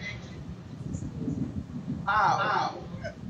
I cannot speak my language is, I usually is no, I understand the English and speak a little English. I learned a lot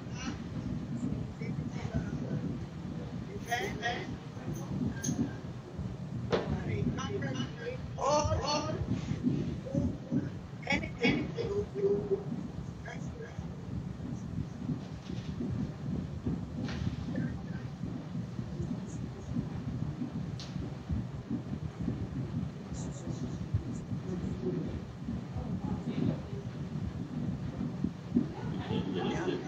Thank you, Vilma. Yeah, thank you very much. Vilma, you grew up mostly in Panama, right? In the city of Panama.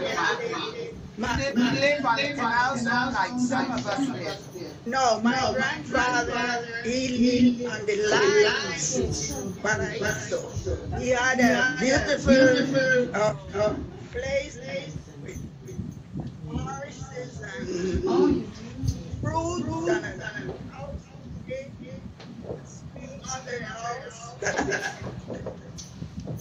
Okay. And in your family, you have mixtures of colonial blacks and the West Indian blacks. Look at I have paper picture. Okay, yeah, okay. And your husband's family? Good. Thank you very much, Vilma. I think Judith has some thoughts that she also wants to share. Where's Judith? Yes. Thank you, Vilma. Yes, I wanted to say that we are talking about the construction of the Panama Canal and our connection with our roots and our heritage, and the numbers of people who died in the Panama Canal. And as Melba spoke about the burial ground in the waterways of the Culebra Cut, I couldn't help but think about the fact that that is a burial ground, and a big one, but we also have a burial ground in 3 places in Panama. And I am amazed at the extent to which people always talk about our people who died in the Panama Canal and the sacrifices they made, but nobody ever talks very much about these burial grounds where they are laid to rest. And I would like to take this opportunity at this moment in time to give credence to the heritage people who address their concerns about the burial grounds where people are laid to rest. And they quabble with the Panamanian government in regards to the conditions in which these grounds have been laid since the takeover of the Panama Canal. And since then, coming here as well, that was one of my big connections. Going to visit my mom's graves and my father's graves and my uncle's graves and many more. And seeing the connection, the difference from when I was a little kid and how these graves were maintained and the difference now. And I just want to give some credence right now to Francis Williams, who followed in the footsteps of the heritage people and raised concerns about these grounds as well. And I want to encourage everybody to connect with the Corazon Gatun Mount Hope organization that is trying to bring awareness and have our government here in Panama recognize over 15,000 and more people who are laid to rest in some 57-point-something acres of land in Corazon. And that's just for Corazon, 50-some acres of land. And there's Gatun and there's Mount Hope. And our people, these men who died and gave their lives in sacrifice, are in those graves, and we should recognize them. And our people should come forth and work with this group to bring those graves to the point that they are properly kept and honored, and that our people who died are honored. So I just wanted to say that. That's one of my connections right now, working here in Panama. But besides that, my first connection here was with Samat. And I continue with my connection with Samat, which started in the States with my aunt, and I am continuing now with the burial grounds in Corazon, Gatun, and Mount Hope. Just want to thank you for allowing me to say that. Thanks so much, Judith, for bringing this bringing our attention to this important segment of our activities here in Panama as an organization. Now, I want to turn this over to Angela and to Mary Ron for their final comments, because that is the next item is on the program. Angela, Mary.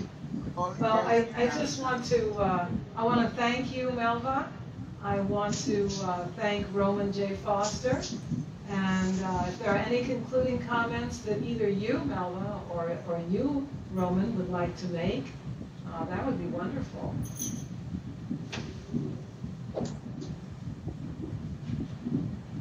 Melba, you can go first. I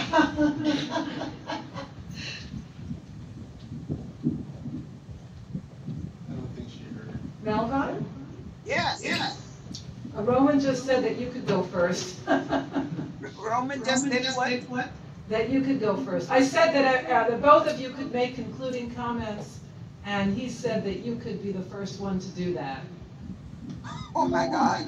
No, I just want to thank Roman, thank you, Mary, and thank Vangela for this delightful Sunday afternoon that we've spent together.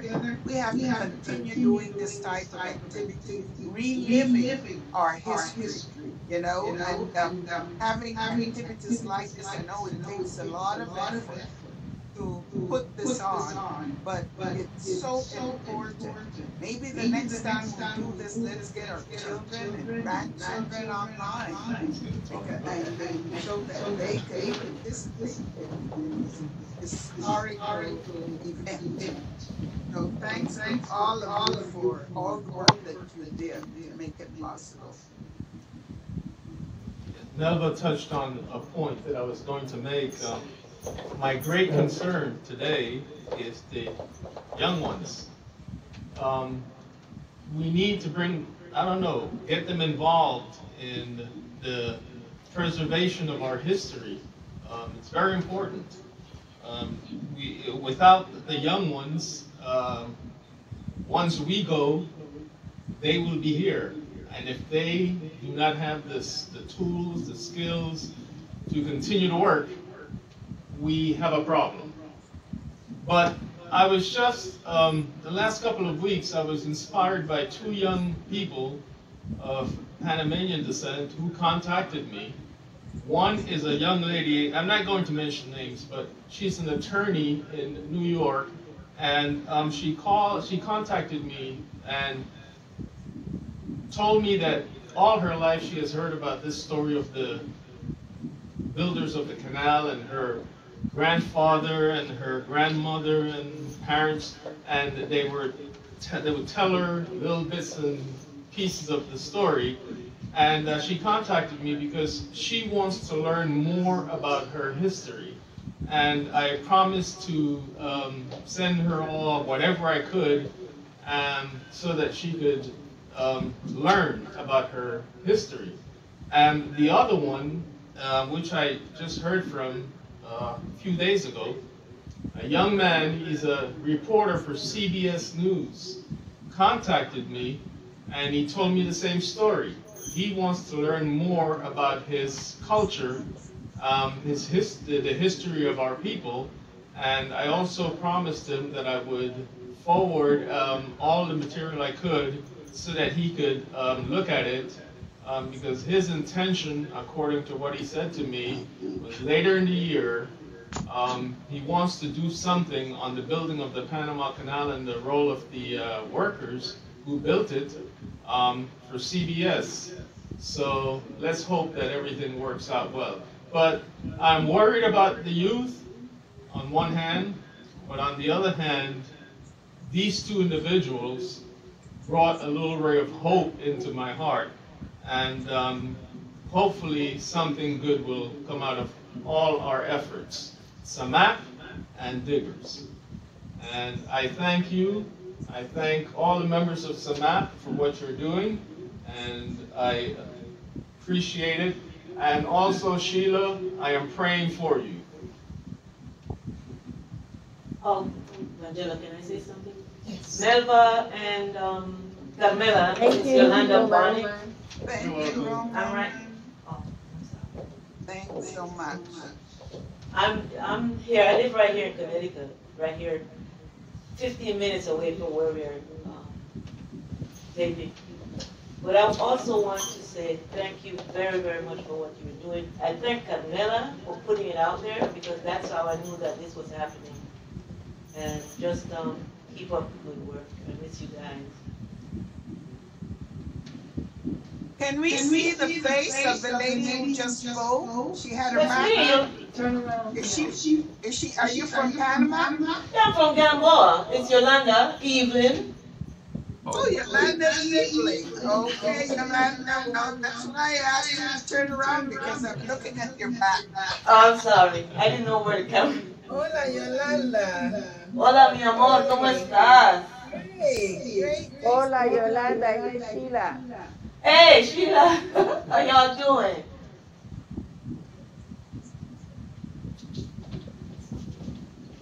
I can't read what it says. Unable to mute myself. It's picking up. What it does, it's picking up the speech. So it's All right, a so I'm- strong voice. I think So it's it loud. picked you I'm so loud. So there I am.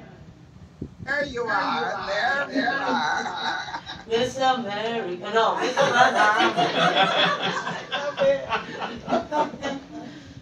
And I heard that Gerardo lives in Connecticut. Where in Connecticut are you, Gerardo? I'm in Norwalk. Oh, Norwalk. Okay, I'm in Windsor. Yeah.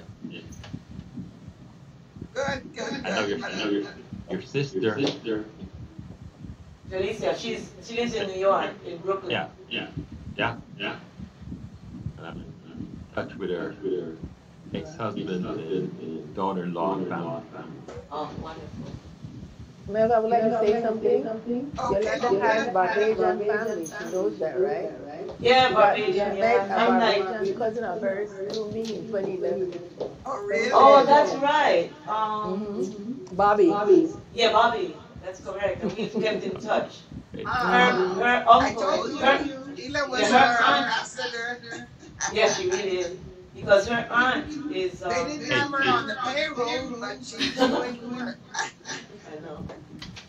Bobby's aunt was my father's distant cousin or something. She has remained in touch with me too. So. I took her to your dad's home and they both of them cried. She cried so much that day when she went to your dad's home. I know. Hey, I can share a bit of oral history. Some years ago, I visited Barbados and took a tour, historical tour, and it was interesting. One of the things they shared was that 30% of the male population left Barbados to go to Panama to do the construction of the Panama Canal. And they also informed that the people that went sent back money to Barbados, which was used to create the first credit union, because prior to that time, the blacks in Barbados were not given loans to buy real estate, so they didn't own any land at all. And they said the money that was sent back was used to create a credit union, and the credit union then started providing people with mortgages, and that's the first way that people in Barbados, or blacks in Barbados, were able to, buy their homes, buy land, and it was the start of what made them more economically independent. Very true. And that impact is well documented in many of the research materials that I have come across. They call it Panama money or something like that. Panama money. It was good information, but they didn't even know I was from Panama. It was just part of their history that was shared on the tour. Wow.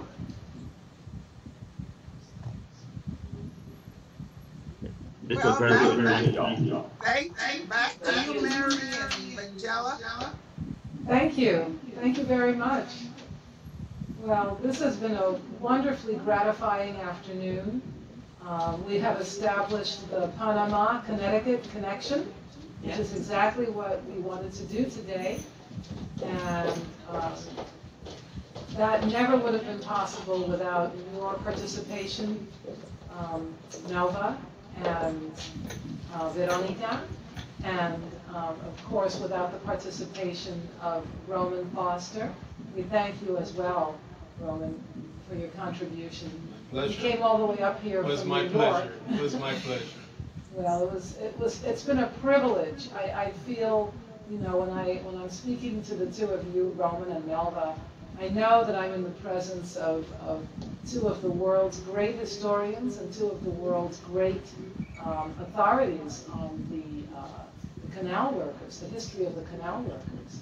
And This is all of our history as Afro-Caribbean people, as West Indian people, African diaspora people, whatever you want to call us. We're all the same. We're one family. We're cousins who just grew up in different places. But we're all one family. And I think we need to strengthen the family ties. And this is one way of doing that. So I just want to thank everyone for their participation, for being here today, and for sharing with us your knowledge, your wisdom, your experience. We certainly appreciate that. So thank you very much, and I hope that we can do something like this again sometime soon. We also have to thank Angela Buchanan and the Writery Inc., which is a wonderful community resource that we have here in Connecticut, in Bloomfield, Connecticut, which is kind of one of the epicenters of the West Indian community here in Connecticut, or I would submit in all of New England. So we're very grateful for the wonderfully creative work and all of the wonderful efforts of people like Vangela who are trying to give voice to our community. That's exactly what we need. Roman Foster has done that with his film. Melva has done that with Samop and with the museum. And I'm trying to do it by bringing people together in forums like this. So I want to thank Vangela for making this possible, because without the Writery Inc., which is the space that you see here, this would not have been possible. So thank you very much, Vangela. You are welcome, and I must say I am thrilled. As Mary knows, I'm very passionate about the culture and preservation of the culture. I always say that, we love to celebrate, but we're not doing enough to document our history and document our contributions in our space. We're partying and we're, but we need to do more documentation. And so I really am happy that I had the opportunity to host this forum. And I'm looking forward to, I think it was Yolanda who said, somebody said, we have to continue the conversation. This is kind of like the first part. So thank you. Thank you.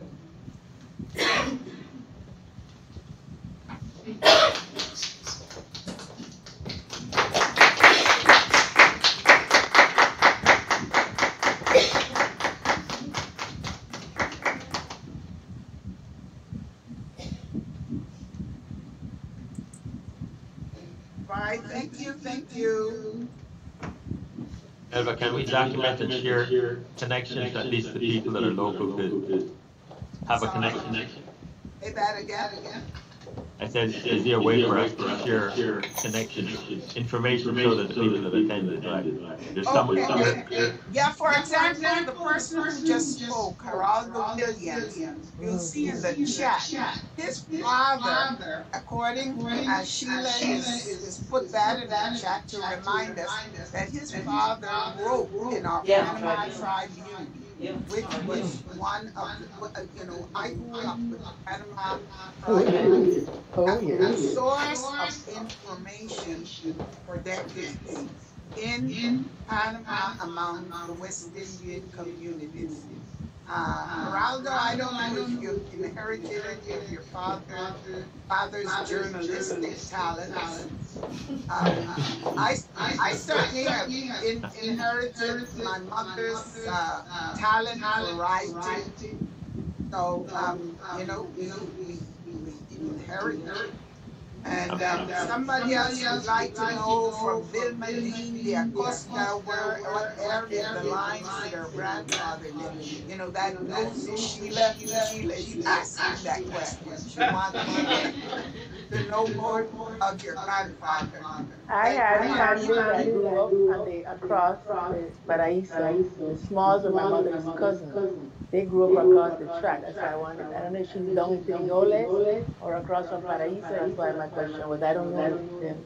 I'm just saying that because the Smalls grew up. You remember Rachel Small and them? This one? across the rapids or the Yukon. Yeah. I cannot say exactly.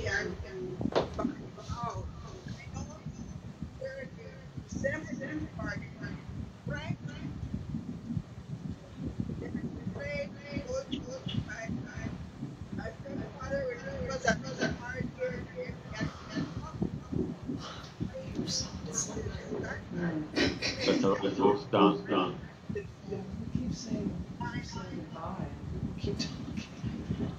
yeah, near the first cemetery is Ghost Town. We call it, those in Paraíso, we call it Ghost Town because it was near to the cemetery.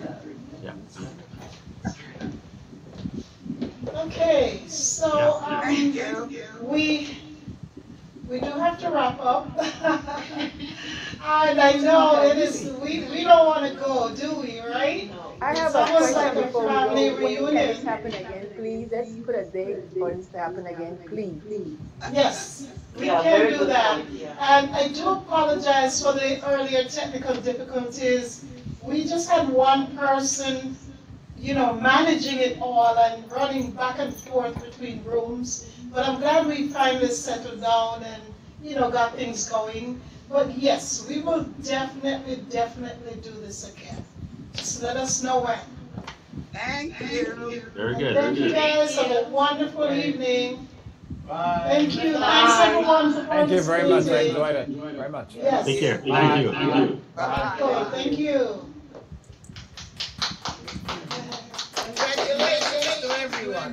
Bye. Thank you. Bye, Carmela. Many thanks for making us aware, Carmela. Good job, everybody. Great job, wonderful job. Bye, Sheila. Where's Roman? Where's Roman? I'm here. I am here. Remember now, I used to leave you, remember that? Laughing.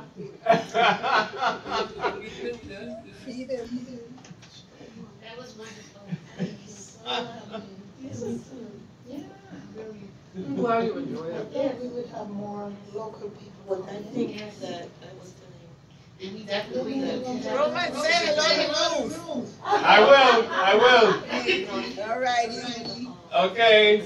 Want to see you here in Panama, the both of you pretty soon. We will, as a promise. When we lower the numbers. Yes, that's what I'm waiting. I am waiting.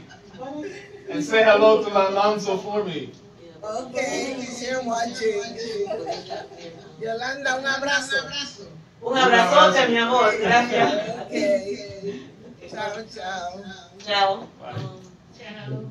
They put, somebody else said that they were moved. Your thing up here still says that you're going to be, you're sanitizing. So, It's wonderful. We're still on. I'm Yeah, glad you enjoyed it. yeah. I know for a fact that we should do this. Something new like no, that. it is okay. Who needed to be here? Yes. It's imperative to have you join us the next time. Okay, we do have to also carry. Yes,